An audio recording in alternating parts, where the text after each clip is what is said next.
Je m'appelle Emma Messana. J'ai travaillé durant 35 ans dans une grande compagnie aérienne française. Je pratiquais l'art du collage, mais de façon très irrégulière et compte tenu des activités professionnelles, plutôt la nuit et le week-end. Je viens de cesser mon activité auprès de cette entreprise parce que j'ai décidé de pratiquer l'art du collage de façon très régulière et voire quotidienne.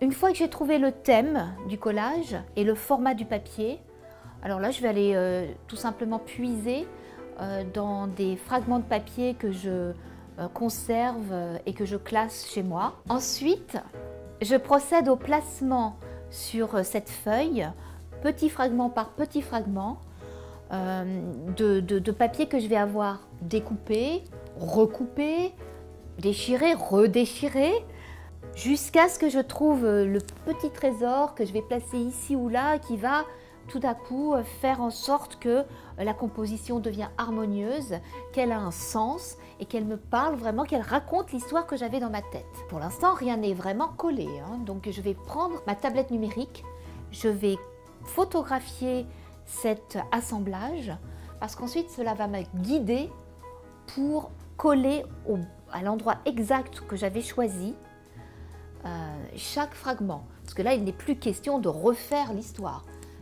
Puis après, lorsque le collage est terminé, je ressens une sorte d'apaisement, de bien-être.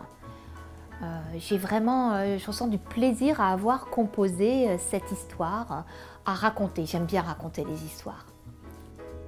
Et dès que le collage est terminé, en fait, à chaque fois, je le publie sur mon blog, car j'adore aller à la rencontre de la sensibilité des autres. Je me dis, je suis quand même à ce moment-là quand même pleine de doutes. Je me dis, mais comment les gens vont ressentir, qu'est-ce qu'ils vont penser de ce que je viens de composer? Mais ça fait partie aussi d'une émotion assez unique et ça fait partie du cheminement de ce collage. Composer des collages, c'est aussi tisser des relations, des liens autour du papier. Et ça, j'adore.